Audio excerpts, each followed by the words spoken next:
So my name is Jonathan Ng, and I love board games. You can ask why I love board games, but they impacted my life a lot, and I'm hoping that by the end of this talk, that they could impact your life too. When I was 6 years old, I'd just moved to a new country, that was very bad for me because I didn't know a lot of people, but a friend of mine had reached out to me and played a board game with me, and that was the beginning of my love. You can see I have Uno, which I bring out to a lot of icebreakers, and I also play Monopoly a lot of board game nights, and there was also Settlers of Catan.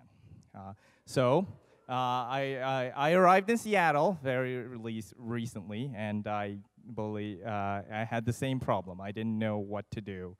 I didn't have a lot of friends, and so I joined a board game group that met every Tuesday night for dinner and board games, and I was able to gain a lot of friends just by doing that here, and I have a lot of friends here now as a result of that. So in conclusion, there's a lot of things you can do with board games because they are low impact. It's very relaxing because you're playing, so you can make a lot of friends that way. But now that you're actually playing board games, what do you want to do? Like, how can I choose the board game that's right for me? That I believe that there's a lot of different types of board games that's right for everyone. For example, if you like cities, there's a board game for you. There's Sunrise City, and there's Gamecopolis, and there's a picture of Hong Kong there too, but that's not actually a board game.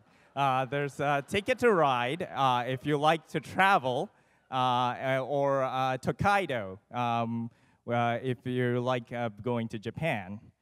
If you like things like Battlestar Galactica, woo! It's actually a good game, which is surprising. Lord of the Rings and the other card games are pretty good as well. For the longest time, the #1 board game on Board Game Geek was actually Agricola. A lot of people like farming. I can't believe it myself. So you can see that there's a lot to do for everybody under the sun. However, our life is all really hectic. And you can see that, I don't think I can do it. I can't take the time. There's just too much to do. It turns out, though, that a lot of the things you can do at a board game, you can actually learn things from them. I myself learned a lot from board games myself. Let's see now. Yes, when I played Magic the Gathering, there was a lot of things I learned, such as what a crash of rhinos was, or a murder of crows. I didn't know these things if I didn't play Magic the Gathering. That's a lot of vocabulary I learned. And playing Scrabble, I learned a lot about short words like Annie and Lek. Those are very, very useful things for me to learn.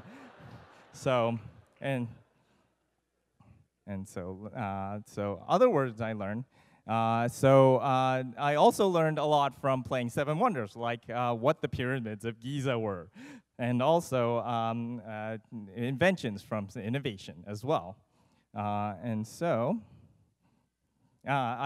Finally, I learned a lot about economics from playing Power Grid. I learned that if a lot of people buy coal, the price of coal tends to rise. Simple supply and demand. Unfortunately, then you actually get a lot of coal you can't buy.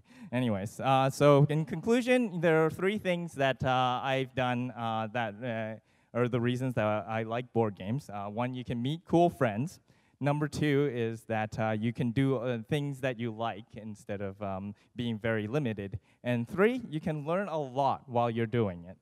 Come on, let's go.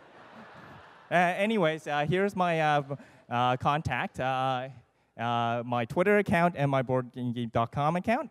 So if you have any questions about what kinds of board games you want to play, please contact me. And Go forth and game. Thank you.